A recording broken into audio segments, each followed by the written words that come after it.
A very good morning to one and all present here. With a great respect and joy, I am Natasha Malviya from BTech, welcoming our Honorable Dinesh Raj Purohit Sir, our Chief Guest TVK Anmol Bhai Sir, HODs, teachers and all my dear friends in this seminar on Bhagavad Gita, the Science of Self-Realization, organized by CLG Group of Institutions in Sumerpur. As it rightly said, knowledge is the light that removes the darkness of ignorance. आज के दिन हम सबके लिए एक आध्यात्मिक प्रेरणा का दिन है. A day to reconnect with our inner self and understand the divine wisdom of Gita. To begin this auspicious occasion, let us invite our dignitaries for lighting of lamp, symbolize the light of knowledge and purity. And now, the most awaited moment of the day. We humbly invite our honorable guest TVK Anmol Bhai Sir to address the gathering and show his insight on Bhagavad Gita, the science of self-realization. So let's give them a big round of applause to our chief guest. Good morning, everyone. I said good morning. Good morning. Om Namah Shivaya. Om Namah Shivaya. Om Shanti नहीं, ओम क्रांति। अभी revolution का समय है। ऐसा समय है दुनिया में, अभी थोड़े महीने पहले देखा कि नेपाल में क्या हुआ, श्रीलंका में क्या हुआ, बांग्लादेश में क्या हुआ और समाज में क्या चल रहा है। राज्यों में झगड़े चल रहे, अंतरराष्ट्रीय युद्ध चल रहे। तो जो अभी समय है वो परिवर्तन का समय है। आज का जो टॉपिक है हमारा Bhagavad Gita the science of self realisation. तो आज का टॉपिक शुरू करने से पहले 2 मिनट के लिए हम मेडिटेशन करेंगे। भगवत गीता में चैप्टर नंबर 6 श्लोक नंबर 12 और 13 में मेडिटेशन की यूनिक मेथड बताइए जो आज हमको पता नहीं है, क्योंकि भगवत गीता आज हम पढ़ते ही नहीं है, ना उसके बारे में जानकारी रखते हैं। तो बचपन से आप जो मेडिटेशन करते हो उसमें आप आंखें बंद करके मेडिटेशन करते हो, यस और नो? तो भगवत गीता में जो श्लोक आया है चैप्टर नंबर 6 श्लोक नंबर 13, संप्रेक्ष का अर्थ है आंखें खुली रखकर भ्रुकुटी के मध्य में यहां पे ध्यान लगाना है। और संप्रेक्ष मतलब आंखें खुली रखकर। शिव शंकर भोलेनाथ, उनके जितने चित्र, जितनी मूर्तियां आपने देखी रहेगी, वो डीप मेडिटेशन स्टेज में बैठे हुए हैं, ध्यान मग्न अवस्था में। तो उनकी आंखें पूरी बंद है या आधी खुली आधी बंद है? आधी खुली आधी बंद है, उसको कहते हैं अर्धोन्मिलित नेत्र। तो भगवत गीता में भगवान ने अर्जुन को जो योग सिखाया वो कर्म योग सिखाया, राजयोग सिखाया। कर्म योग का अर्थ है remaining in meditation while performing yoga, मतलब मेडिटेशन का व्हाइल परफॉर्मिंग एक्शंस, कर्म करते हुए अगर हम ध्यान में रहने की प्रैक्टिस करते हैं तो वो कर्म योग है। सन्यासी होते हैं, वो परिवार को छोड़ के जंगल में चले जाते हैं, आश्रम में चले जाते हैं और सवेरे से लेकर रात तक पालथी मार के बैठ जाते हैं आंखें बंद करके। तो वो हठ योग है, वो राजयोग नहीं है, वो कर्म योग नहीं है। आप स्टूडेंट्स हो, आप अपनी जो भौतिक पढ़ाई है वो भी पढ़ रहे हो, और उसके साथ साथ अगर आपको अपने मन को एकाग्र करना है और आत्मा की शक्ति को बढ़ाना है तो उसके लिए कर्म योग है, राजयोग है। तो 2 मिनट के लिए हम ध्यान करेंगे। सबको सीधे बैठना है, पीठ सीधी, गर्दन सीधी, सिर सीधा। आपको सभी को 2 मिनट के लिए भ्रुकुटी के बीच में, centre point of the forehead, यहां पे ध्यान लगाना है। इसको कहते हैं भ्रुकुटी। 2 आंखों के बीच में, कपाल के बीच में ये जो पॉइंट है, सेंटर पॉइंट, यहां पे ध्यान लगाना है। आकाश में जैसे स्टार चमकता है वैसा छोटा सा स्टार यहाँ पे चमक रहा है, ऐसे इमेजिन करना है। 2 मिनट के लिए कोई भी व्यक्ति, कोई मित्र कोई प्रिय मित्र, प्रिय व्यक्ति, प्रिय पदार्थ, प्रिय वस्तु, कुछ भी याद नहीं आना चाहिए। Disconnect yourself from the world. कोई चाचा, काका, मामा, ताऊ, रिश्तेदार कोई याद नहीं आना चाहिए, मित्र संबंधी याद नहीं आना चाहिए। अपने आप को 2 मिनट के लिए चेक कीजिए कि मेरे मन के अंदर कितना संकल्पों का बवंडर उठता है, या मेरा मन कितना शांत है या कितना अशांत है। एक एनालिसिस कीजिए 2 मिनट के लिए। आपको भ्रुकुटी के मध्य में I am a point of light situated in the centre point of the forehead. ये एक ही थॉट करना है कि I am a point of light. भ्रुकुटी के मध्य में चमकता हुआ सितारा हो। बाकी जितने भी थॉट्स आ रहे, मल्टीपल थॉट्स, उन सारे थॉट्स को भगाना है। बाकी जितने भी थॉट्स आते रहेंगे उनको भगाते रहना है। एक ही thought, I am a point of light situated at the centre point of the forehead. और जैसे स्टार चमकता है उसको विजुअलाइज करना है भ्रुकुटी के मध्य में। 2 मिनट प्रैक्टिस करेंगे। सभी नीचे नहीं देखेंगे, भ्रुकुटी के बीच में देखेंगे, सीधे बैठेंगे।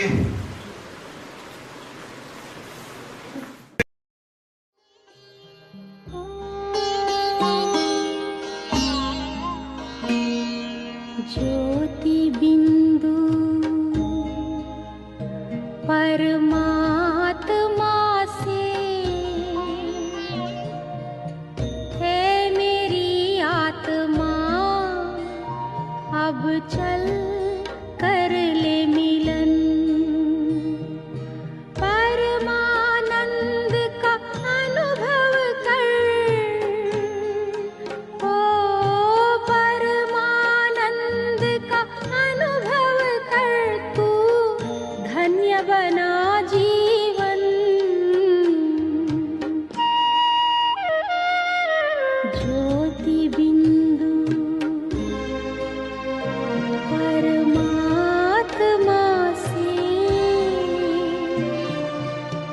है मेरी आत्मा, अब चल कर ले मिलन।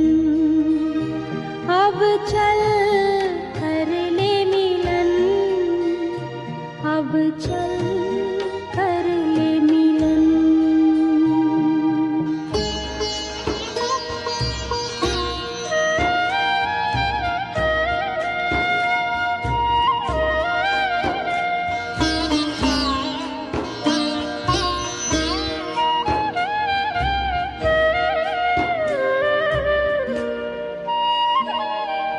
प्रभु की प्राप्ति का मूल मंत्र है। जैसे हम फिजिकल एक्सरसाइज करते हैं, वैसे ये मन की एक्सरसाइज है। जैसे शहर में चौराहे पर एक पुलिस वाला होता है, वो ट्रैफिक कंट्रोल करता है, वैसे मन के अंदर अनेक थॉट्स का, वेस्ट थॉट्स, निगेटिव थॉट्स का इतना ट्रैफिक चलता रहता है कि वो ट्रैफिक कंट्रोल करना बहुत जरूरी है, नहीं तो अराजकता मच जाएगी। तो मन की एक्सरसाइज के लिए हम कोई भी समय नहीं देते, सवेरे से लेकर रात तक। और आज उसके कारण आज की युवा पीढ़ी, इंटेलेक्चुअल्स, इंजीनियर्स, डॉक्टर, वकील, IAS officers, tension, depression, stress, anxiety, insomnia, रात को नींद नहीं आना, सुसाइडल थॉट्स, इसके शिकार हो रहे। राजस्थान में कोटा पता है आपको? इसका लाइट जला दो। कोटा में कोचिंग इंस्टीट्यूट का जो हब है, उसमें as per news report last 4 years में 54 स्टूडेंट्स ने सुसाइड कमिट की। तो ये समस्याएं जो बढ़ती चली जा रही है, उसका मूल कारण और मूल सॉल्यूशन आज हमारे पास नहीं है। काउंसलर्स अपॉइंट करने से, साइकेट्रिस्ट अपॉइंट करने से इसके सॉल्यूशंस नहीं निकलते। इसके सॉल्यूशंस अध्यात्म में। और अध्यात्म का अर्थ क्या है? आध्यात्मिकता मतलब क्या? तो कोई समझते हैं कि धर्म के ऊपर जो आस्था है वही आध्यात्मिकता है। हमारे धर्म के ऊपर, चाहे मुस्लिम है, हिंदू है, क्रिश्चियन है, सिख है, जो आस्था है वो अध्यात्म है। लेकिन धर्म के ऊपर आस्था को अध्यात्म नहीं कहेंगे, क्योंकि अध्यात्म कभी हिंसा नहीं सिखाता। और आज धर्म के नाम पर हिंसा की जा रही है। जो कहते हैं हम सनातनी हैं, जो कहते हैं हम मुस्लिम हैं, वो अपनी आस्था के नाम पर हिंसा कर रहे हैं। भारत भर आप देखेंगे जगह जगह दंगे छिड़ रहे हैं। तो धर्म के ऊपर आस्था को अध्यात्म नहीं कहेंगे, धर्म के ऊपर आस्था इसको अध्यात्म नहीं कहेंगे। कोई कहता है मेडिटेशन अध्यात्म है, मेडिटेशन को भी अध्यात्म नहीं कहेंगे। योगासन और प्राणायाम को अध्यात्म समझ लेते हैं। योगासन और प्राणायाम सिर्फ शरीर को स्वस्थ रखने के लिए, जो डिफरेंट एक्सरसाइजेस और पोस्चर आप करते हो, ये शरीर को स्वस्थ रखने के लिए। इसका आत्मिक उन्नति से कोई भी संबंध नहीं है। और चौथी चीज है मन की एकाग्रता। किसी का मन बड़ा कॉन्सेंट्रेटेड है स्टडीज करते हुए, तो उसको अध्यात्म नहीं कहेंगे। तो अध्यात्म की असली व्याख्या क्या है, जिसको हम भूल गए। जो अध्यात्म है वो अध्यात्म दो शब्दों से बना हुआ है, अधि प्लस आत्मा। अधि मीन्स इनसाइड, आत्मा means soul, spirit. Inside the soul, आत्मा के अंदर की जो नॉलेज है उसे अध्यात्म कहते हैं। तो आज हम योगासन और प्राणायाम को योग समझ बैठे, अंतरराष्ट्रीय योग दिवस मनाते, लेकिन हमें खुद को ही पता नहीं योग इस शब्द का अर्थ क्या है। कोई बताएगा मुझे योग इस शब्द का लिटरल मीनिंग क्या है? What is the meaning of योग? योग का अर्थ है कनेक्शन, यूनियन, संबंध। किसका किससे संबंध, किसका किससे कनेक्शन, बताइए। ये इंटरेक्टिव सेशन है, आपको जवाब देने हैं। आत्मा का परमात्मा से कनेक्शन योग कहा जाता है। आत्मा छोटी बैटरी है, परमात्मा जनरेटर है, बड़ी बैटरी। अगर छोटी बैटरी को पावर भरनी है तो बड़ी बैटरी से कनेक्शन जोड़ना पड़ेगा, वो योग है। तो योग की असली व्याख्या हम भूल चुके हैं, उसका मीनिंग भूल चुके हैं। आज हमारा कंप्लीट कंसंट्रेशन फिजिकल ग्रोथ की तरफ है। हमारा complete concentration external wealth accumulate करने की तरफ है, इंटरनल वेल्थ एक्यूमुलेट करने की तरफ नहीं है। फिजिकल ग्रोथ की तरफ है, लेकिन जो स्पिरिचुअल ग्रोथ है और जो मेंटल ग्रोथ है उसकी तरफ नहीं है। तो उसकी वजह से इम्बैलेंस हो रहा है, उसकी वजह से बड़े बड़े आईएएस ऑफिसर्स, उसके बाद इंजीनियर्स, डॉक्टर्स, वकील सुसाइड कर रहे हैं। तो अध्यात्म जो है वो ऐसा है जो बीज को पानी डालता है, जड़ों में पानी डालता है। कोई झाड़ को पानी डालना है तो कोई मूर्ख व्यक्ति होगा, वो तने पे पानी डालेगा, पत्तों को पानी डालेगा, टहनियों को पानी डालेगा। अगर वृक्ष का अच्छा विकास होना है तो जड़ों में या बीज में पानी डालेंगे तो सारे वृक्ष को ऑटोमेटिकली पानी मिलेगा। तो आज हम अपने फिजिकल ग्रोथ की तरफ तो कंसंट्रेशन कर रहे हैं, लेकिन इस शरीर का जो बीज है जिससे ये शरीर का निर्माण हुआ, ये शरीर का जो कंट्रोलर है उसके तरफ हमारा ध्यान नहीं है। और शरीर का कंट्रोलर कौन है इसकी नॉलेज हमें पता नहीं है। ये दुनिया दो चीजों से बनी हुई है, एक है मैटर और दूसरा है एनर्जी। मैटर जिसको हम बोलते हैं मटेरियलिस्टिक वर्ल्ड, भौतिक जगत, ये मटेरियल से बनता, मैटर से बनता है मटेरियल, मटेरियल से बनता है मटेरियलिस्टिक वर्ल्ड। तो हम मैटर का स्टडी करते हैं तो एक मैटर है और दूसरा है एनर्जी। एनर्जी मतलब सोल और मैटर मतलब शरीर, क्योंकि शरीर जो है वो 5 तत्वों से बना हुआ है। It is made up of 5 elements. कौन से पता है किसी को? शरीर किससे बना हुआ है? 5 तत्व कौन से हैं? हाँ जी, अग्नि, वायु, आकाश, पानी और जल। जल और पानी एक ही है, पृथ्वी। जल, वायु, अग्नि, पृथ्वी, आकाश, इन 5 तत्वों से ये शरीर बना हुआ है। ये जड़ तत्व है। This is called as matter. लोहा भी मैटर है, लकड़ी भी मैटर है, ये सारा मैटर है। और दूसरी है एनर्जी।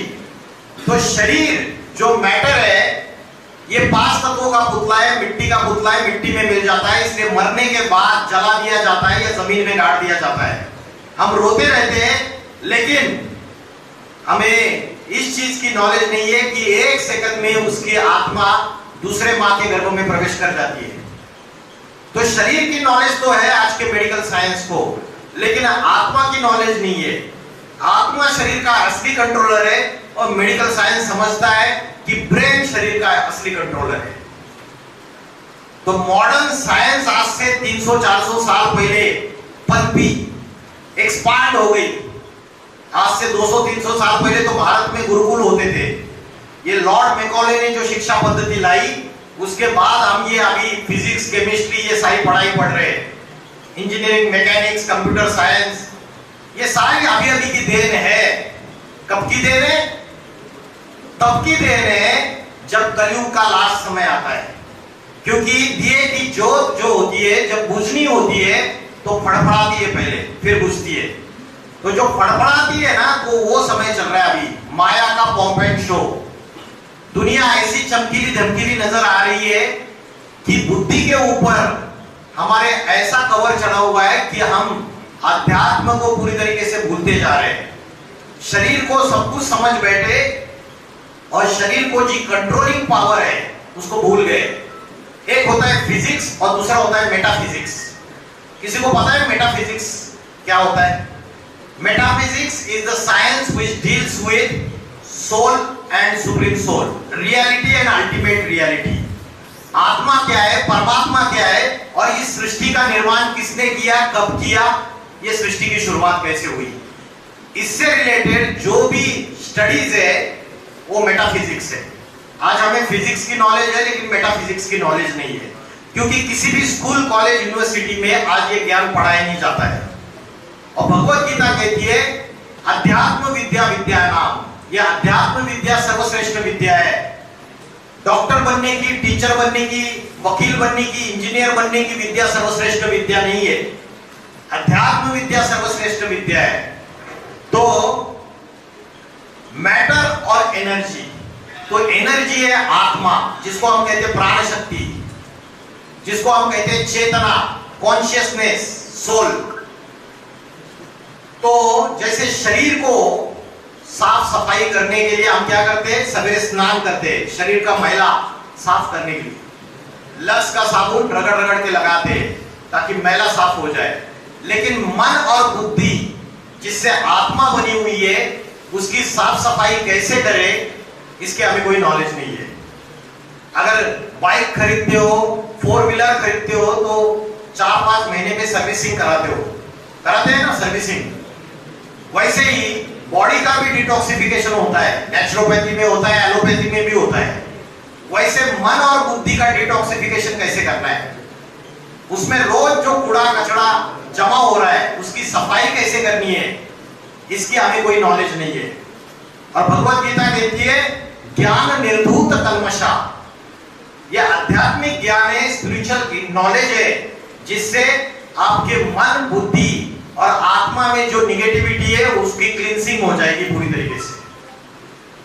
और आज के जो यंगस्टर्स है, उनकी बुद्धि मॉडर्न साइंस के जो इक्विपमेंट्स है और जो मीन्स है मॉडर्न साइंस के, उसमें ऐसी लटकी हुई है, ऐसी फंसी हुई है, ऐसी अटकी हुई है कि खाना खाते वक्त भी वो मोबाइल बाजू में पड़ा रहता है, लैट्रिन जाते हैं तो भी मोबाइल पड़ा रहता है।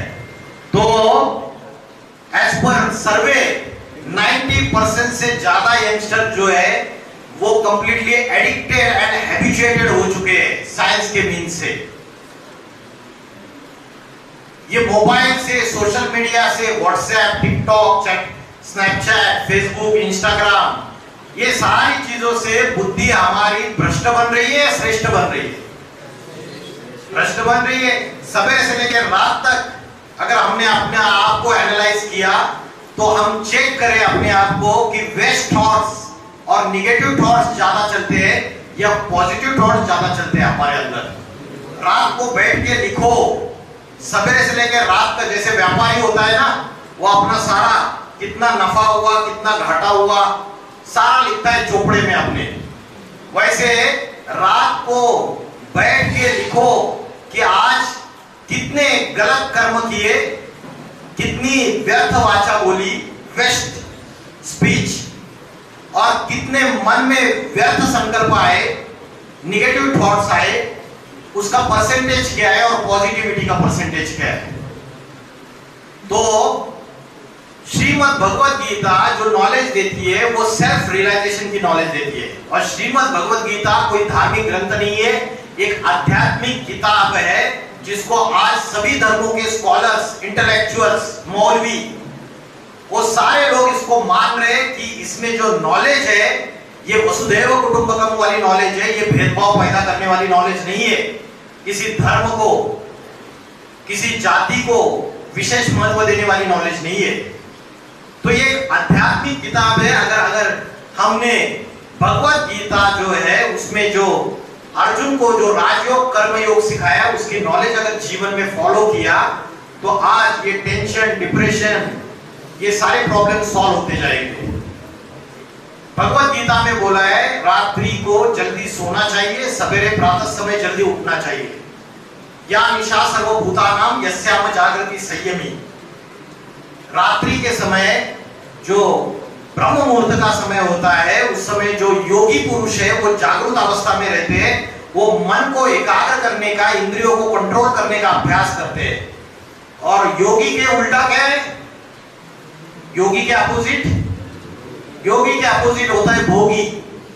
जो भोगी होते हैं वो रात को 1-2 बजे तक सोएंगे, 12-1-2 बजे तक जगेंगे और सवेरे 9-10 बजे उठेंगे। ये भोगी व्यक्ति के लक्षण है, ये राक्षसी प्रवृत्ति के लक्षण है। शास्त्रों के अनुसार रात के 9:30 बजे से लेकर 12:30 बजे तक का जो समय है वो राक्षस काल है। उस समय जगना नहीं चाहिए, जल्दी सोना चाहिए। और जल्दी सोकर प्रातः समय 2 बजे से लेकर 4:45 बजे तक का जो समय है वो ब्रह्म मुहूर्त का समय है। साइंस भी इस बात को मानता है कि उस समय कॉस्मिक एनर्जी सबसे ज्यादा होती है। उस समय एनवायरनमेंट जो होता है, वायुमंडल, वो शुद्ध होता है, पवित्र होता है। उस समय अगर आप कोई भी श्रेष्ठ थॉट्स, विचार, संकल्प करोगे तो वो श्रेष्ठ संकल्प पूरे हो जाएंगे। तो अध्यात्म का अगर अभ्यास करना है तो जो हमारे अभी जो हैबिट्स बनते चले जा रहे हैं वेस्टर्न कल्चर को फॉलो करते करते, उसको बंद करना पड़ेगा। इनका नाम जानते हो आप? सुधीर चौधरी। जिस समय हमारे देश में चारों तरफ महिलाओं की सुरक्षा की बात हो रही है, लोग कह रहे हैं कि महिलाओं को अपराधों और अपराधियों से आजादी कब मिलेगी। ऐसे में उसी समय हमारे देश में इंटरनेट पर लोग महिला सुरक्षा से ज्यादा पॉर्न वीडियोस को सर्च कर रहे हैं। 10 अगस्त से 20 अगस्त के बीच, मैं यही 10 अगस्त से 20 अगस्त के बीच की बात कर रहा हूं, अभी की पिछले हफ्ते की, भारत में गूगल पर पॉर्न वीडियोस को सर्च करने का एवरेज इंटरेस्ट 90.8% रहा है, जबकि जॉब्स यानी नौकरियों को सर्च करने का एवरेज इंटरेस्ट हमारे देश में सिर्फ 17.4% रहा है। और कोलकाता की इस रेप और मर्डर की घटना को सर्च करने का एवरेज इंटरेस्ट 30% रहा है। यानी इंटरनेट की सर्च हिस्ट्री में पॉर्न वीडियोस के मुकाबले नौकरी और महिला सुरक्षा का मुद्दा दूर दूर तक नहीं है। सबसे ज्यादा शर्मनाक बात यह है कि इसी देश में लोग इंटरनेट पर कोलकाता की घटना का रेप वीडियो ढूंढ रहे हैं और लोगों ने गूगल पर कोलकाता रेप वीडियो लिखकर न जाने कितनी बार सर्च किया है। और मानसिकता जो है वो नीचे गिरती जा रही है। इंजीनियर्स तैयार हो रहे हैं यूनिवर्सिटी से, कॉलेज से, डॉक्टर्स तैयार हो रहे हैं, वकील तैयार हो रहे हैं, लेकिन चरित्रवान मनुष्य तैयार नहीं हो रहे। कॉलेज में मिशन करके एक बोर्ड लिखा रहता है, we are not committed to provide only good engineers to the society but also good human beings. लेकिन ह्यूमन बीइंग्स, अच्छे ह्यूमन बीइंग देखने में नहीं आ रहे। वो इंजीनियर बनता है, सिविल इंजीनियर है क्या इधर? सिविल ब्रांच है आपके कॉलेज में? सिविल इंजीनियर बनते हैं, फिर आपको एक कॉन्ट्रैक्ट मिलेगा गवर्नमेंट की तरफ से कि आपको फ्लाईओवर कंस्ट्रक्ट करना है, और उसमें सारा 2 नंबर का माल मसाला मटेरियल यूज कर लिया, फ्लाईओवर बन गया, बहुत सारी रिश्वत खाई, कमीशन खाया, और उसके बाद वो फ्लाईओवर बन के तैयार हो गया और बाद में जल्दी 6 महीने में कोलैप्स हो गया, हजारों लोगों की मौत हो गई। तो इसको एथिकल वैल्यूज और मोरल वैल्यूज कहेंगे? तो आज मनुष्य की जो बुद्धि है वो भ्रष्टाचार, व्यभिचार, इन सारी चीजों में लिप्त होती जा रही है। उसकी वजह से समाज का जो संतुलन है वो बिगड़ता चला जा रहा है। इंटरनेट पे जो परोसा जा रहा है उसको हम क्या कर रहे हैं? सबको एक्सेप्ट कर रहे हैं। अच्छा परोसा जा रहा है, बुरा परोसा जा रहा है। बुद्धि का काम है decision making. The intellect is the decision making power, what is good and what is bad, what is right and what is wrong. लेकिन आज हमारी बुद्धि डिसाइड नहीं करती है। माने खाना परोसा और खाने में नमक ज्यादा है तो थाली को रिजेक्ट कर देते हैं तुरंत। लेकिन इनको जानते हो आप? समय रैना, रणवीर अलाहाबादिया, इन्होंने बीच में एक ऑब्सिन लैंग्वेज में कुछ वीडियो वायरल हुआ था, इनका सोशल मीडिया प्लेटफॉर्म पे डाला था, बाद में केसेस रजिस्टर्ड हो गए थे, सुप्रीम कोर्ट तक मैटर चला गया था। तो इन्होंने ऐसी भाषा का यूज किया, आपके जो छोटे भाई है 4th क्लास 5th क्लास में पढ़ने वाले, वो लोग भी देखते हैं, और उसमें ऐसी गंदी लैंग्वेज यूज की कि जिससे जो बच्चे हैं उनके मन के ऊपर उसका गलत असर हो रहा है। आज ये अभी बीच में अक्षय कुमार का एक वीडियो आया था, उन्होंने एक सभा में एक स्पीच दिया था, बोला कि मेरी बेटी जो है वो वीडियो गेम्स खेल रही थी, ऑनलाइन गेमिंग, और वीडियो गेम खेल रही थी, तो जो सामने वाला व्यक्ति रहता है वो तो चेहरा नहीं दिखता है, नाम भी पता नहीं रहता है, अननोन लोग उसमें इन्वॉल्व हो जाते हैं। तो जो सामने वाला व्यक्ति है वो कुछ भी गेम जो प्ले कर रही थी वो उसको बहुत अच्छे से रिएक्ट करता था, वेरी गुड, बहुत अच्छी भाषा बोलता था। लड़की को तो अच्छा लगा नॉर्मली, अरे अच्छे से बात कर रहे। धीरे धीरे बात करते करते नाम पूछा उसको, फिर बोला वेदर यू आर बॉय और गर्ल, उसको पूछा, उसने बताया।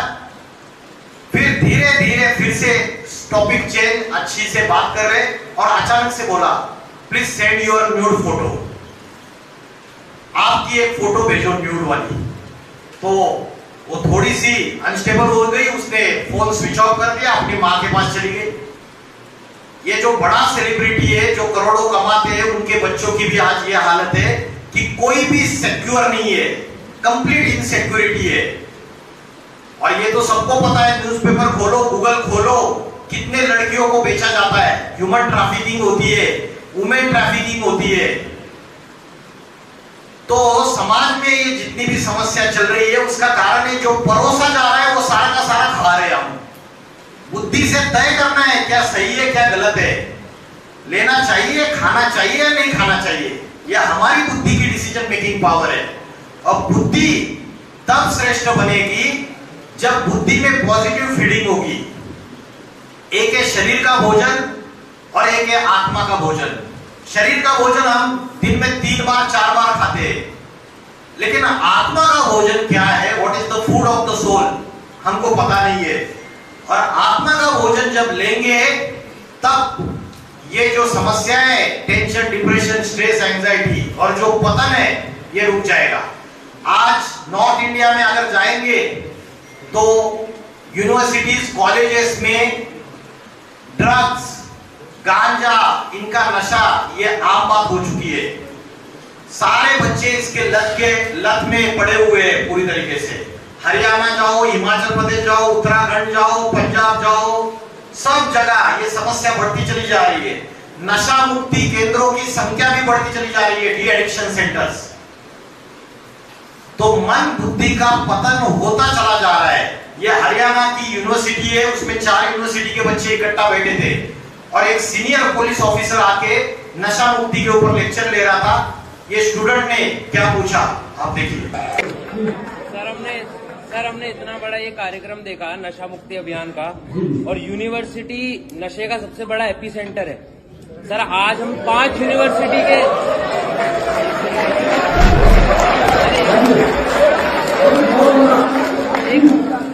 सर हम 5 यूनिवर्सिटी के बच्चे यहाँ पर 4 यूनिवर्सिटी के बच्चे यहाँ पर बैठे हैं। आज गांजा मिलना या फिर कोई नशे की सामग्री मिलना, टॉफी लॉलीपॉप जितना आसान है मिलना, तो एक फर्स्ट ईयर का या सेकंड ईयर का बच्चा गांजे के डीलर को ट्रेस कर सकता है या ट्रैक कर सकता है, तो पुलिस क्यों नहीं कर पाती? क्या पुलिस ही पीछे छूट रही है? सर एक second sir let me complete sir मेरा जो मानना है, क्योंकि मैं भी सोसाइटी में रहता हूँ, यूनिवर्सिटी का स्टूडेंट हूँ सर, यहाँ सामने चौकी है और चौकी के सामने ही गांजा मिलता है, तो क्या आपको नहीं लगता? तो इसका सॉल्यूशन क्या है?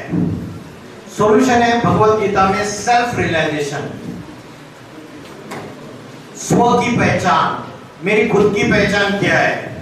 गूगल पे सारी दुनिया को आप ढूंढ सकते हैं। अमेरिका में क्या चल रहा है, कनाडा में क्या चल रहा है, सारी दुनिया को सर्च मार सकते हैं, लेकिन अपनी पहचान जो है वो आप ढूंढ नहीं सकते। अपनी पहचान भूल गए, उसकी वजह से सारी समस्या है। तो भगवत गीता में भगवान ने अर्जुन को सेल्फ रियलाइजेशन के टेक्निक्स बताए। अर्जुन का प्रश्न है भगवत गीता में भगवान को कि मेरा मन बड़ा चंचल है, मेरा मन बड़ा हठी है, बड़ा बलवान है, ये जबरियत मेरी इंद्रियों को उत्तेजित करता है, इस चंचल मन को मैं कैसे एकाग्र करूं? और भगवान ने अर्जुन को इसके जवाब में कोई शस्त्र अस्त्र चलाने की विद्या नहीं सिखाई कि गांडीव धनुष्य कैसे चलाना है, ये नहीं सिखाया। भगवत गीता का चैप्टर नंबर 2 से लेकर चैप्टर नंबर 18 तक अगर आपने प्लेन रीडिंग भी किया, हिंदी में रीडिंग करो, आप जिस भाषा में कंफर्टेबल हो उस भाषा में भगवत गीता ऑनलाइन अवेलेबल है। आप प्लेन रीडिंग करो विदाउट संस्कृत, आपको पता चलेगा कि भगवत गीता में भगवान ने अर्जुन को जो नॉलेज दी, वो नॉलेज मन को एकाग्र करने की, आत्मा की शक्ति बढ़ाने की नॉलेज दी। फिजिकल ग्रोथ की नॉलेज नहीं दी, मेंटल और स्पिरिचुअल ग्रोथ की नॉलेज दी, नर से नारायण बनने की नॉलेज दी। मतलब आत्मा के अंदर राक्षसी संस्कारों को खत्म करके देवत्व के संस्कार स्थापित करने की नॉलेज दी। उसके लिए कर्मयोग बताया, सांख्य योग बताया, राजयोग बताया। तो सेल्फ रियलाइजेशन आज नहीं होने के कारण आज हम दुखी है। यही प्रश्न महादेव ने हनुमान जी को पूछा था कि आप कौन हो, और हनुमान जी ने क्या जवाब दिया? कौन हो तुम? मैं हनुमान। तुम्हारा नाम नहीं पूछा, तुम कौन हो? अंजनी सुत, केसरी नंदन, पवन पुत्र। तुम्हारा वंश नहीं पूछा, तुम कौन? वानर। तुम्हारी जाति नहीं पूछी हनुमान, तुम कौन?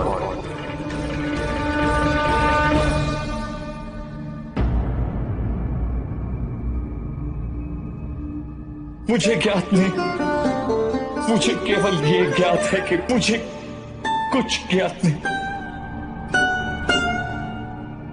मुझे अभी यही ज्ञात है कि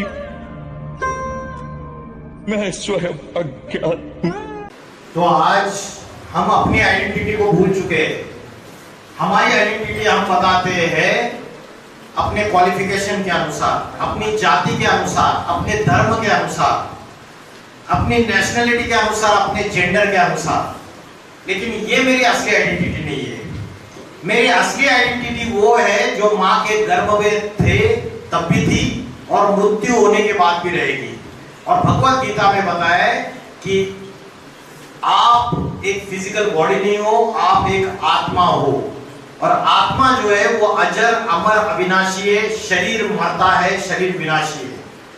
जैसे मैं ये कपड़े बदलता हूं, वैसे आत्मा शरीर रूपी वस्त्र बदलती है। एक शरीर छोड़ा, दूसरा शरीर धारण किया। तो आत्मा कभी मरती नहीं है।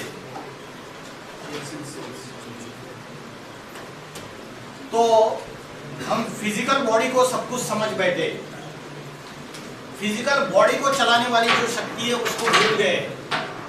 तो अभी सॉल्यूशन पे आते हैं कि आत्मा शरीर में कहाँ रहती है और आत्मा का ध्यान कैसे करें। आत्मा शरीर में कहाँ रहती है? किसी को पता है आत्मा कहाँ रहती है? उसका ध्यान कैसे करें? आत्मा नाक पे रहती है, हृदय में रहती है, कहाँ रहती है आत्मा? Where the soul is situated in the body. आत्मा भ्रुकुटी के बीच में रहती है और इसका प्रूफ प्रमाण है भगवत गीता में श्लोक आया है, भ्रूर मध्य प्राणमावेश सम्यका। भ्रुकुटी के मध्य में प्राण शक्ति स्थित है। उसका और एक प्रूफ है, जो भारत की हमारी माताएं बहनें हैं वो यहाँ बिंदी लगाती है और जो पुरुष है वो यहाँ टीका या तिलक लगाते हैं। यह आत्मा की निशानी है। तो आत्मा जो है वो भ्रुकुटी के बीच में रहती है। द्वापर युग से ऋषि मुनियों ने यह परंपरा शुरुआत की, ये बिंदी लगाने की और टीका लगाने की। उसका मूल आध्यात्मिक अर्थ हम भूल गए। आत्मा यहां रहती है, ये मनुष्य को याद रहे, इसलिए यह परंपरा चालू हुई थी। क्योंकि मनुष्य अपनी इंद्रियों में, शरीर की इंद्रियों में फंसता चला जा रहा था। शरीर की कितनी इंद्रियां हैं? 5 ज्ञानेंद्रियां और 5 कर्मेंद्रियां, सेंस ऑर्गन्स, जिह्वा, त्वचा, मुख, आंख, कान, नाक, ये 5 ज्ञानेंद्रियां है। तो इन इंद्रियों में जब बुद्धि फंसती जा रही है तब आत्मा भ्रुकुटी के मध्य में स्थित है, उसका ध्यान रहे, ये परंपरा चालू हुई थी। आज हम भूल चुके इस बात को। तो जैसे मैंने बोला कि गाड़ी का भोजन अलग है और गाड़ी के ड्राइवर का भोजन अलग है, वैसे आत्मा का भोजन अलग है और शरीर का भोजन अलग है। तो आत्मा का भोजन क्या है? आत्मा का भोजन कौन बताएगा? क्या है आत्मा का भोजन जिससे मन की एकाग्रता बढ़ेगी? भगवत गीता में बोला मन जीते सो जगत जीत, इंद्रिया जीते सो जगत जीत, काम जीते सो जगत जीत। शास्त्रों में बोला मन के हार हार है और मन के जीते जीते। तो मन को पावरफुल करने के लिए आत्मा का क्या भोजन देंगे? आत्मा का भोजन कौन बताएगा? सिंपल है जवाब, मेडिटेशन जिसको बोलते हैं ध्यान, और दूसरा है ज्ञान, आध्यात्मिक ज्ञान, स्पिरिचुअल नॉलेज। और योग या ध्यान, ये आत्मा का भोजन है। और योग का अर्थ है आत्मा का परमात्मा से कनेक्शन, बुद्धि का योग। ये 2 सॉल्यूशंस है, ये आत्मा का भोजन है जिसको हम भूल चुके हैं। जैसे मॉडर्न साइंस में अगर आप देखेंगे तो पहले जो कंप्यूटर्स होते थे वो कितने बड़े बड़े कंप्यूटर, फर्स्ट कंप्यूटर जो इन्होंने इन्वेंट किया था वो बहुत बड़ी साइज का था, आपको पता है, सुपर कंप्यूटर्स। और इवोल्यूशन होता गया और अभी छोटी सी माइक्रो चिप्स आ गई, उसमें आपका ढेर सारा डेटा सारा स्टोर हो सकता है। तो साइंस, मॉडर्न साइंस सूक्ष्मता की तरफ जा रही है और हम जो है वो बॉडी कॉन्शियस हो रहे हैं। तो अगर हमें साइलेंस की पावर अगर बढ़ानी है तो स्पिरिचुअलिटी का आधार लेना पड़ेगा। और जितना हम सूक्ष्म आत्मा को याद करेंगे, क्योंकि आत्मा सूक्ष्म है, आत्मा is just like a point of light. जैसे आकाश में स्टार चमकता है वैसे आत्मा है, इन आंखों से दिखती नहीं है लेकिन उसका अनुभव किया जा सकता है। अगर आप प्रैक्टिस करेंगे रेगुलरली, सवेरे उठ के ब्रह्म मुहूर्त के समय 4 बजे और 180 दिन लगातार आप इस पॉइंट के ऊपर ध्यान रखेंगे, आधा घंटे के लिए रोज प्रैक्टिस करेंगे और मन में जो निगेटिव विचार है उसको भगा देंगे और I am a point of light situated in the center point of the forehead, star को याद करने का अभ्यास करेंगे तो आपको टेंशन, डिप्रेशन, स्ट्रेस सारा भाग जाएगा, गायब हो जाएंगे, हल्कापन महसूस होगा, खुशी महसूस होगी, नेचुरल हैप्पीनेस, नेचुरल पीस महसूस होगा। तो जैसे साइंस ने इवोल्यूशन किया है, आज ऐसी चिप्स आ गए और मॉडर्न साइंस में इतने चेंजेस आ गए, पहले आपको पता है जब हम छोटे थे तो वीसीआर आता था। अगर हमको फिल्म देखनी है, मूवी देखनी है, तो वीसीआर किराए से लेके आना पड़ता था, घरों में सबके नहीं रहता था। और उसमें एक बड़ी वीडियो सीडी आती थी, बड़ी इतनी बड़ी होती थी वो, उसको डालना है तब आप 3 घंटे का मूवी देख सकते हो। उसके बाद आ गई सीडीज, आ गई डीवीडी सीडीज आ गई, कॉम्पैक्ट डिस्क, और उसके बाद और छोटा हो गया पेन, अभी और छोटा हो गया मोबाइल में छोटा सा एक मेमोरी कार्ड लगाते हैं और उसमें ढेर सारा डेटा स्टोर कर सकते हैं। तो साइंस इतनी सूक्ष्मता में लेके जा रही है, लेकिन अध्यात्म जो है इसका हम आधार लेंगे और मन को, आत्मा को, सूक्ष्म आत्मा को याद करने का अभ्यास करेंगे, तो इसमें साइंस के एटम बॉम्ब से भी ज्यादा ताकत है। जैसे एटम सूक्ष्म होता है लेकिन एटम बॉम्ब बन के सारी दुनिया का विनाश कर सकता है, वैसे मन के थॉट्स अगर आप पॉजिटिव रूप में उसका यूज करें तो यहां बैठी है मां, और आपका नाम क्या है? हिमांशी। हिमांशी इंजीनियरिंग कंप्लीट करके, इंजीनियरिंग कर रहे हो आप, बीसीए कर रहे हैं, bachelor in computer application complete करके एमसीए किया और फिर अमेरिका चली गई। और हिमांशी की मां यहां बैठी हुई है पाली में, कहा सुमेरपुर में बैठी हुई है, और मोबाइल वीडियो कॉलिंग करनी है, हिमांशी की याद आ रही है और नेटवर्क काम नहीं कर रहा है। साइंस जहां फेल हो जाता है वहां साइलेंस की पावर काम करती है। और अगर हिमांशी की मां सच्चे दिल से, सच्चे मन से अगर उसको याद करती है तो अमेरिका में बैठी हुई हिमांशी को टचिंग हो सकता है या नहीं हो सकता? हिचकी आएगी और बोलेगी अपने फ्रेंड को, मेरी मां मुझे जरूर याद कर रही होगी। तो ये वाइब्रेशन की ताकत है, ये मन के शुद्ध संकल्पों की ताकत है, ये पॉजिटिव थॉट्स और प्योर थॉट्स की ताकत है। आज हमारे जो मन के संकल्पों की ताकत हमने वेस्ट कर दी, ये सवेरे से लेकर रात तक मोबाइल पे रील्स देखते रहते हैं, कंसंट्रेशन पावर गवा दी हमने, उसकी शुद्धता, पवित्रता को खत्म कर दिया पूरी तरीके से। तो जैसे मॉडर्न साइंस इवोल्यूशन की तरफ जा रहा है, जैसे हम आत्मा का ध्यान करेंगे तो हमारे अंदर भी वो शक्तियां जागृत हो जाएगी। 1977 में एप्पल सेकंड, 1981 में IBM, 1984 में एप्पल पावरबुक, 1991 में, 1995 में विंडोज आया, विंडोज 95, 2001 में एप्पल iMac आया G3, 2006 में डेल डेस्कटॉप आया, 2010 में एप्पल मैक, ये 1946 में था, इतना बड़ा।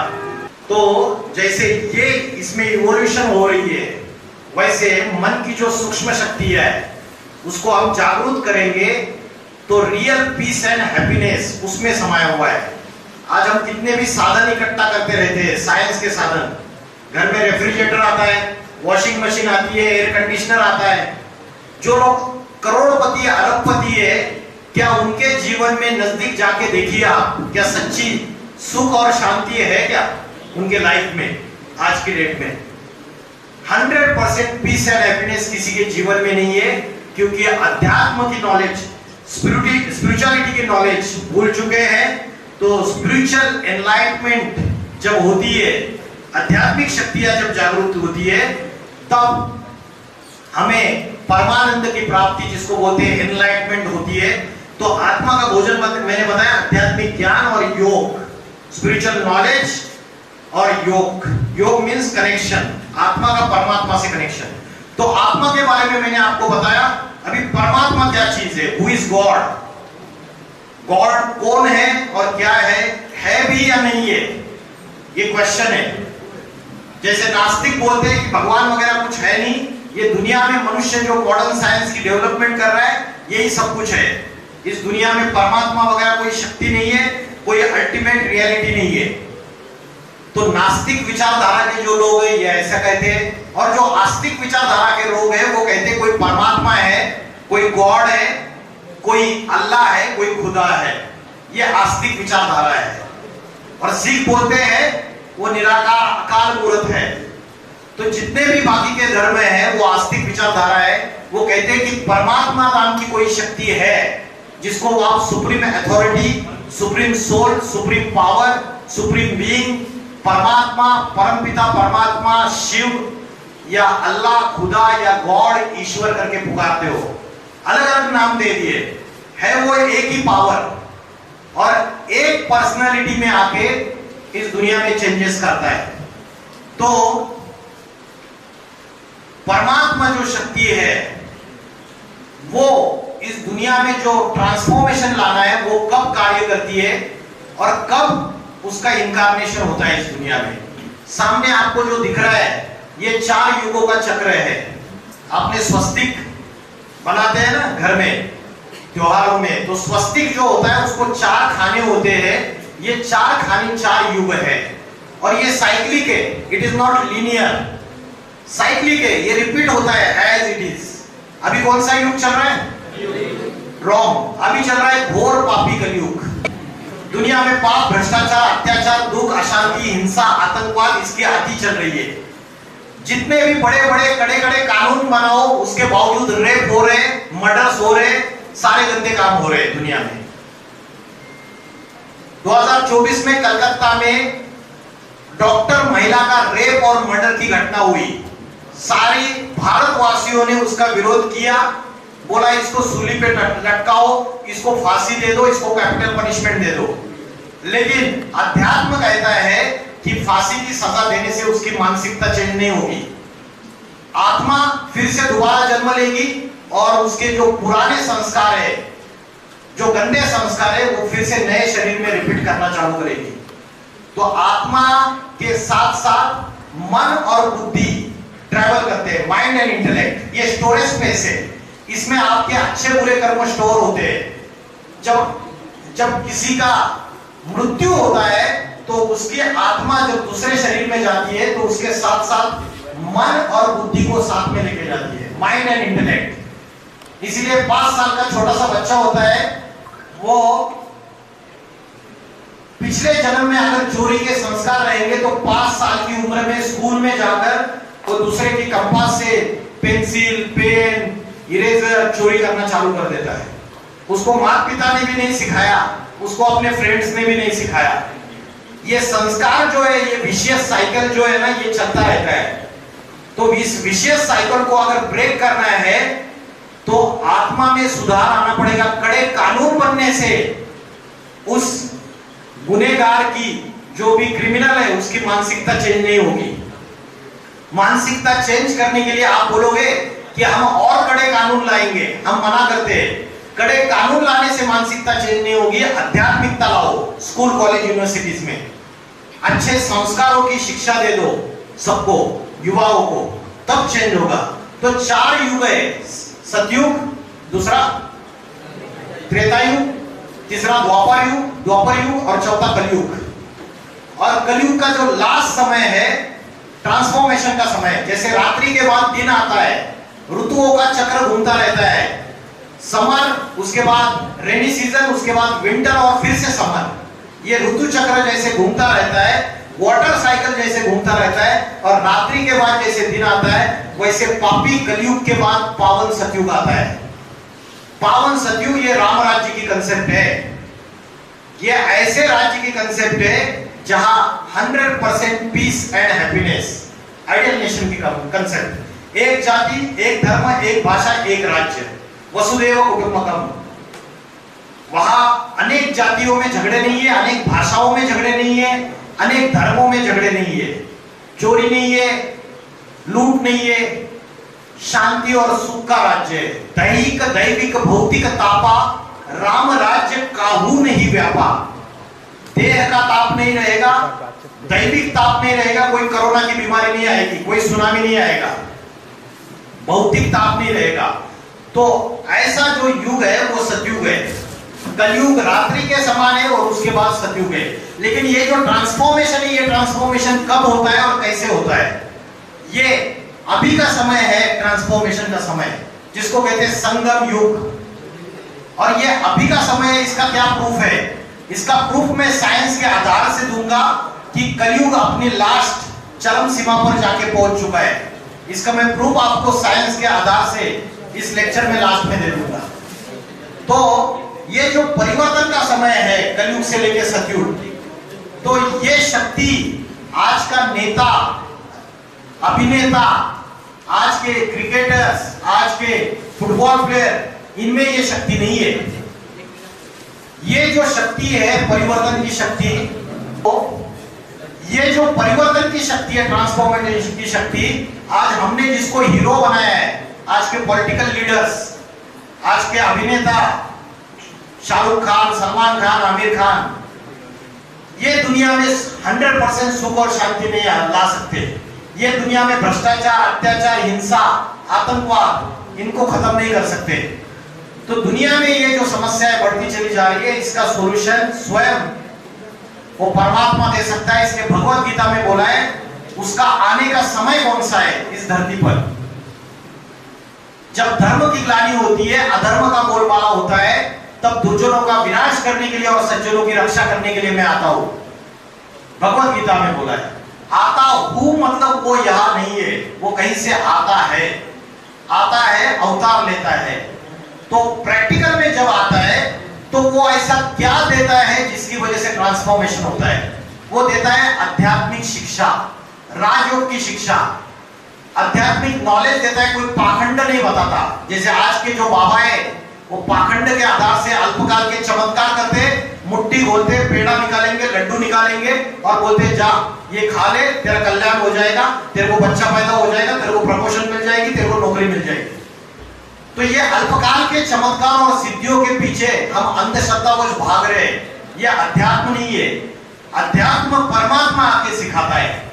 और ये जो समय है, पापी कलयुग का अंत और सतयुग की शुरुआत, ये जो चेंजेस का समय है, इस समय असली स्पिरिचुअल नॉलेज, जिसको राजयोग की शिक्षा बोलते हैं, वो राजयोग की शिक्षा परमात्मा देने के लिए आते हैं। अब परमात्मा है कौन? ब्रह्मा परमात्मा है, विष्णु है, शंकर है, 33 करोड़ देवी देवताओं को मानते हैं हिंदू धर्म में। गणेश भगवान, कार्तिकेय भगवान, जिन्होंने बड़े बड़े धर्म स्थापन किए, अब्राहम, उन्होंने इस्लाम धर्म स्थापन किया, प्रॉफेट मोहम्मद, उसके बाद गौतम बुद्ध, महावीर, जैन धर्म के संस्थापक, जीसस क्राइस्ट, गुरु नानक, सिख धर्म के संस्थापक, क्या ये भगवान है? अनेक संत महात्माएं, तुलसीदास, कबीरदास, सूरदास, संत नामदेव, तुकाराम, संत मीराबाई, क्या ये भगवान है? तो भगवान एग्जैक्टली कौन है? Who is God? वो दिखता नहीं है या दिखता भी है। एक होता है निराकार और दूसरा होता है साकार। निराकार माने इनकॉर्पोरियल, जो आंखों से दिखता नहीं है, और साकार माना जो किसी पर्सनैलिटी में है। तो कोई तो ऐसा समय है, ये 4 युगों के चक्र में एक ऐसा पॉइंट बना हुआ है, उस पॉइंट में वो किसी पर्सनैलिटी के द्वारा इस दुनिया में हीरो बनकर प्रत्यक्ष हो जाता है। और वो जो स्पिरिचुअल नॉलेज देता है, उसके आधार से दुनिया में ट्रांसफॉर्मेशन शुरू हो जाता है। हम बोलते हैं गुरु ब्रह्मा, गुरु विष्णु, गुरु देवो महेश्वर, गुरु साक्षात परब्रह्म। तो ब्रह्मा, विष्णु, शंकर, ब्रह्मा के द्वारा बोलते एस्टैब्लिशमेंट, निर्माण, और शंकर के द्वारा बोलते विनाश। किस चीज का विनाश?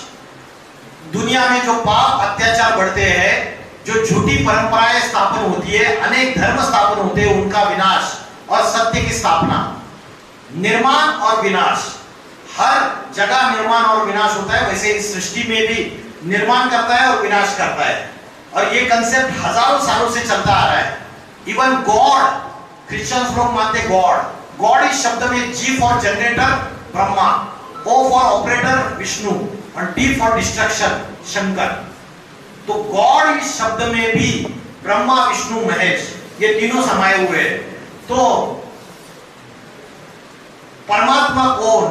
तो परमात्मा कौन, इसका सिंपल आंसर है कि जैसे हम सारी मनुष्य आत्माएं, उन आत्माओं का कोई पिता है, कोई फादर है। आत्माओं में सबसे सर्वश्रेष्ठ परम, उसको बोलते हैं परमात्मा। जैसे हमारे अंदर कॉन्शियसनेस है, इस कॉन्शियसनेस में जिसकी कॉन्शियसनेस हाईएस्ट रहेगी, सुपर कॉन्शियसनेस रहेगी, जो ज्ञान का भंडार है, जो पवित्रता का भंडार है, जो आनंद का सागर है, जो पवित्रता का सागर है, शांति का सागर है, सुख का सागर है, प्रेम का सागर है, जिसके पास 100% प्रेम, सुख, आनंद, शांति 100% है, वो सुपर कॉन्शियसनेस जो है वो परमात्मा है। अभी परिवर्तन कैसे होगा? और वो आके ट्रांसफॉर्मेशन कैसे करता है, और राजयोग क्या शिक्षा है, राजयोग की शिक्षा कैसे पढ़ाता है। तो राजयोग की शिक्षा जो है वो परमात्मा स्वयं आकर पढ़ाते हैं।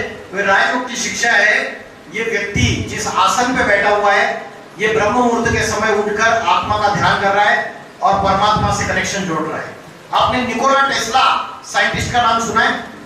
निकोला टेस्ला का एक फेमस सेइंग है, आप देख सकते हो गूगल में। निकोला टेस्ला बोलता है कि जन्म से ही हर एक व्यक्ति को एक गिफ्ट मिला है भगवान से, और वो गिफ्ट है बुद्धि, इंटेलेक्ट। और अगर हम अपनी बुद्धि को, अपने इंटेलेक्ट को अगर डिवाइन बीइंग से, डिवाइन बीइंग माना परमात्मा से कनेक्शन करेंगे तो परमात्मा के अंदर की सारी दिव्य शक्तियां, डिवाइन पावर्स हमारे अंदर आ जाएगी। ये निकोला टेस्ला कहता है। निकोला टेस्ला, अल्बर्ट आइंस्टाइन ये भगवत गीता को मानते थे, पढ़ते थे। रॉबर्ट ओपेनहाइमर जिसने फर्स्ट एटम बॉम्ब का इन्वेंशन किया 1945 में, वो श्रीमद् भगवत गीता का अभ्यासक था, वो फिजिसिस्ट था।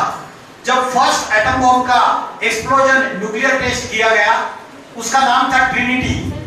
पता है आपको? उसका नाम था ट्रिनिटी, और ट्रिनिटी का अर्थ है त्रिमूर्ति, त्रिदेव, ब्रह्मा विष्णु महेश।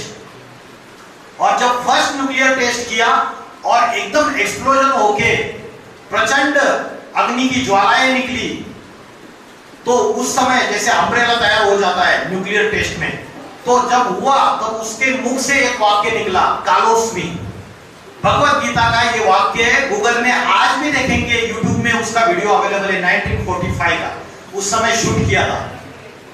वो रॉबर्ट ओपेनहाइमर ने बोला था, कालोस्मी, I am the god of death. ये भगवत गीता का श्लोक है। कालोस्मी लोक अक्षय कृत प्रवृत्तो, मैं गॉड ऑफ डेथ, मृत्यु की देवता, इस सारे संसार का विनाश करने के लिए तत्पर हूं। और विनाश की देवता किसको कहा जाता है? शिव शंकर भोलेनाथ को कहा जाता है। बोलते हैं शंकर ने जब तीसरा नेत्र खोला तो दुनिया में महाप्रलय आ गया। और इसी बात को मैं साइंटिफिकली प्रूव करके दिखाऊंगा आपको थोड़ी देर में, कि कैसा तीसरा नेत्र खोलता है और कैसे विनाश की ज्वाला प्रज्वलित हो जाती है। तो राजयोग जो है, राजयोग ये ऐसी शिक्षा है जिसमें ये व्यक्ति ब्रह्म मुहूर्त के समय उठ के आत्मा का ध्यान कर रहा है, परमात्मा का स्मरण कर रहा है, और जिस आसन पे बैठा है वो 4 पिलर्स के ऊपर आधारित है। पहला पिलर है ब्रह्मचर्य। ब्रह्मचर्य का अर्थ है मन की शुद्धता, वाणी की शुद्धता और कर्मों में शुद्धता, purity in mind, speech and action. उसके बाद है ब्रह्मचर्य का अर्थ है सेल्फ कंट्रोल। दूसरा है शुद्ध अन्न। अगर आपको स्पिरिचुअल डेवलपमेंट करनी है तो आपको शुद्ध अन्न लेना है। जैसे खाओगे अन्न वैसे बनेगा मन, जैसे पियोगे पानी वैसे होगी वाणी। अन्न का मन से कनेक्शन है। तीसरा है दैवी गुण, डिवाइन क्वालिटीज।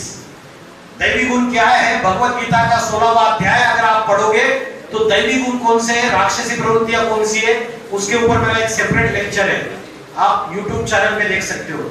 चौथा है सत्संग, spiritual education. So these are the 4 pillars of the Rajyoga. अगर इसको हम फॉलो करेंगे तो आत्मा के अंदर के 5 विकार भाग जाएंगे, आत्मा के अंदर के भूत भाग जाएंगे। मैंने आपको आत्मा का भोजन बताया, लेकिन आत्मा में ऐसे आत्मा के 5 शत्रु कौन है जिसकी वजह से आत्मा की बैटरी डिस्चार्ज होती है, आत्मा की शक्ति कमजोर होती है। वो 5 विकार कौन से है, किसी को पता है? भगवत गीता में बोला है आत्मा के 3 शत्रु है। त्रिविधस्य नरकस्य इदं द्वारम नाशनम आत्मना, जो आत्मा का नाश करते हैं, ज्ञान और विज्ञान का नाश करते हैं। तो आत्मा के 3 शत्रु भगवत गीता में बोला, काम, क्रोध और लोभ। काम मतलब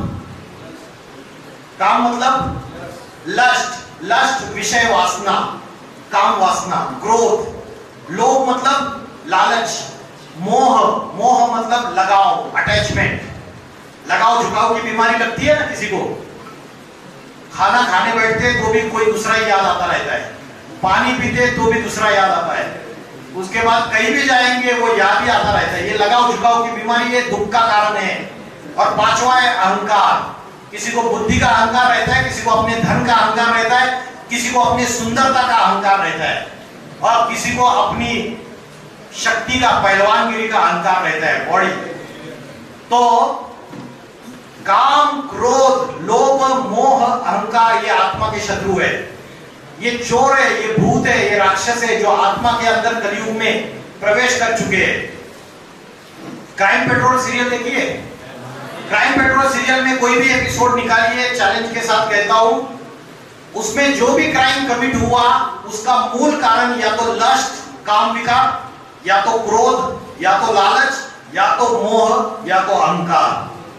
तो ये 5 विकार आत्मा के शत्रु है, जिससे आत्मा का पतन होता है, मन और बुद्धि भ्रष्ट बनती है और उसकी वजह से प्राणों का नाश हो जाता है। तो भगवत गीता जो है उसके ज्ञान के अनुसार सहज राजयोग की शिक्षा वो है जिसमें ब्रह्मचर्य, दूसरा है दैवी गुण, तीसरा है शुद्ध अन्न और चौथा है सत्संग। कलयुग में 2 दोष है सबसे बड़े, अन्न दोष और संग दोष। कुसंग गड्ढे में लेके जाता है, बैड कंपनी। अगर अपना जो फ्रेंड है वो दारू पीता है, शराब पीता है, तो आप भी थोड़े समय के बाद उसके साथ रहोगे, आप भी पीना चालू करोगे। वो गुटखा खाता है, आप भी खाना चालू करोगे। जो कुसंग है वो गड्ढे में लेके जाता है और जो अच्छा संग है वो आपको बड़ी समस्याओं से भी बाहर निकालता है। तो राजयोग की शिक्षा क्या है ये मैंने आपको बताया। अभी लास्ट कंक्लूजन पे 5 मिनट्स में लेक्चर कंक्लूड कर रहा हूं। मैंने आपको बोला था कलयुग का लास्ट समय चल रहा है और ट्रांसफॉर्मेशन का समय, और उसका मैंने बोला प्रूफ दूंगा आपको। तो अभी सारी दुनिया 3rd वर्ल्ड वॉर के कगार पे खड़ी है या नहीं है? हम न्यूज में रोज देख रहे हैं। इस साल अगर आप देखेंगे तो इंटरनेशनल पॉलिटिक्स बहुत गर्म है, बहुत ज्यादा। रशिया और यूक्रेन की वॉर 2.5 साल से चल रही है। इजराइल, पैलेस्टाइन, ईरान के बीच में वॉर चल रही थी, आज भी चल रही है। और भारत और पाकिस्तान तो युद्ध कभी भी फिर से स्टार्ट हो सकती है। बांग्लादेश, सभी आजू बाजू में जितने भी देश है ये भारत के ऊपर आक्रमण कर सकते हैं। चीन और ताइवान के बीच में युद्ध चालू हो सकती है। तो सारी दुनिया 3rd वर्ल्ड वॉर के कगार पे खड़ी है। क्या ऐसा डिफरेंस है 2nd world war, 1st world war और 3rd वर्ल्ड वॉर में? कौन बताएगा क्या डिफरेंस है? बड़ा डिफरेंस, इतना बड़ा डिफरेंस कि 3rd वर्ल्ड वॉर से सारी दुनिया डिस्ट्रॉय हो सकती है। क्या डिफरेंस है? 1st वर्ल्ड वॉर और 2nd वर्ल्ड वॉर में न्यूक्लियर वेपन्स नहीं थे किसी कंट्री के पास। आज छोटी से छोटी कंट्री के पास न्यूक्लियर वेपन्स है। मॉडर्न साइंस ने मनुष्य के विनाश के सारे साधन तैयार कर लिए। मनुष्य जिस पेड़ की डाली पे बैठा है उसी डाली को काट रहा है तो खुद भी नीचे गिरेगा। मेरे घर के नीचे अगर किसी ने बारूद बिछाई हुई है, am I safe in my house? मैं सुरक्षित हूं मेरे घर में? नहीं। उसी तरीके से आज समुद्र में, जमीन में, आकाश में ये न्यूक्लियर वेपन्स सबमरीन्स के रूप में सारे न्यूक्लियर वेपन्स एकदम खड़े हैं, तैयार है। सिर्फ रिमोट कंट्रोल का एक बटन दबाने की देर है। जो बड़े बड़े तानाशाह है, नॉर्थ कोरिया का प्रेसिडेंट किम जोंग, वो तो बोलता है अमेरिका को उड़ा दूंगा डायरेक्टली, बाकी बात ही नहीं करना है, सिर्फ धमकी देता है। तो ऐसे बड़े बड़े आसुर बैठे हुए जो सारी दुनिया का विनाश करने के लिए तत्पर है। ये चेंजेस है 1st world war, 2nd world war और 3rd वर्ल्ड वॉर में। और रॉबर्ट ओपेनहाइमर, अल्बर्ट आइंस्टाइन और बड़े बड़े साइंटिस्ट जो वॉशिंगटन में उन्होंने बुलेटिन एटॉमिक साइंटिस्ट BAS नाम का संगठन स्थापन किया था 1947 में। और वो जो बुलेटिन एटॉमिक साइंटिस्ट नाम का जो संगठन स्थापन किया था उसके अनुसार उन्होंने बोला कि सारी दुनिया डिस्ट्रक्शन के कगार पे खड़ी हुई है। उन्होंने उसके कुछ पैरामीटर्स बताए। परमाणु वैज्ञानिकों ने अपनी प्रलय घड़ी यानी इंग्लिश में कहें तो डूम्सडे क्लॉक को विनाश के और करीब सेट कर दिया है। इसे रात 12 बजे से महज 89 सेकंड पहले सेट किया गया है। इसका मतलब है कि मानवता का विनाश महज 89 सेकंड दूर है।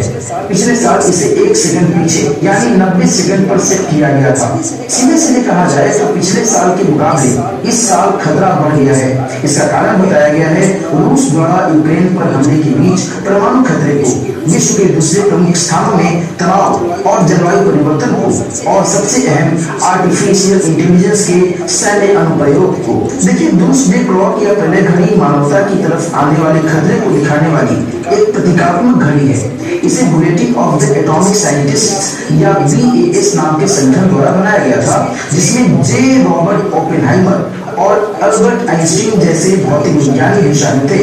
पहले इसका मकसद मानवता को परमाणु युद्ध के खतरे के बारे में बताना था, पर इसका अब दायरा बढ़ चुका है। यह घड़ी हर साल जनवरी में BAS की सालाना बैठक के बाद सेट की जाती है। इसमें सबसे पहली बार समय 1947 में सेट किया। तो अगर थर्ड वर्ल्ड वॉर हुआ तो न्यूक्लियर वॉर होगी, हिंदू मुस्लिम सिविल वॉर के भी चांसेस है, और तीसरा है एनवायरमेंटल डिग्रेडेशन, जलवायु परिवर्तन।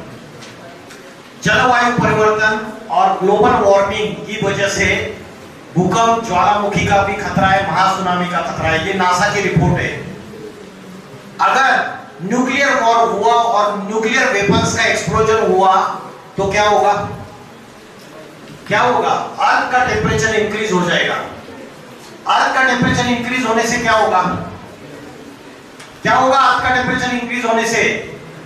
नॉर्थ पोल और साउथ पोल के जितने ग्लेशियर से बर्फ के पहाड़ है वो पिघल जाएंगे, और वो पिघलने से क्या होगा?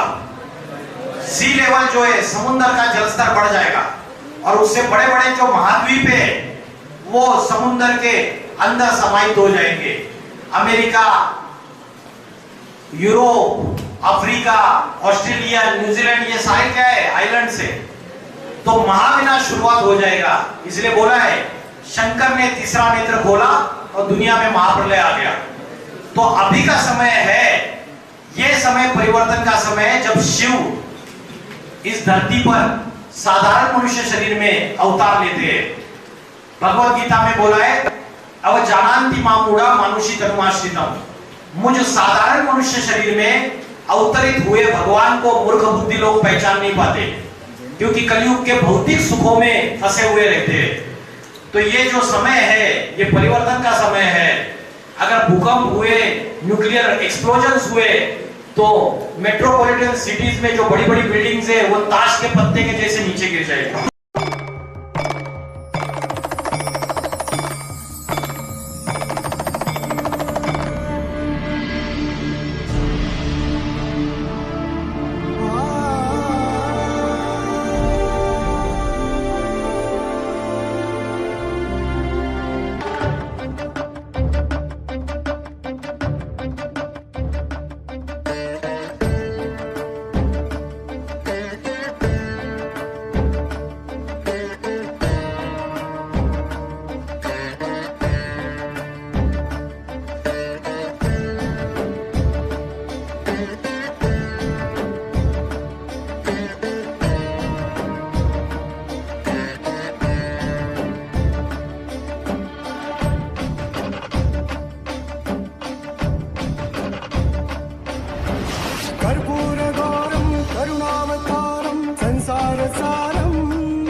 जैसे डेथ बेड पे पेशेंट होता है तो वेंटिलेटर पे रखा जाता है उसको, वैसे सारी दुनिया अभी वेंटिलेटर पे अंतिम सांसें गिन रही है, और भारतवासी कुंभकर्ण की निद्रा में सो रहे।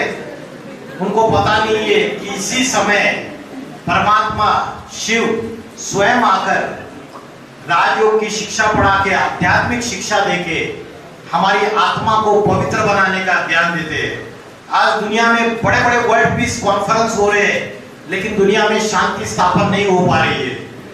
तो ये जो समय है, इस समय के लिए बड़े बड़े भविष्यकारों ने भविष्यवाणियां की है। सबसे पॉपुलर जो प्रेडिक्टर है उसका नाम है नॉस्ट्राडेमस। आप गूगल कर सकते हैं नॉस्ट्राडेमस, किरो, किट, एंडरसन, जूल वर्न।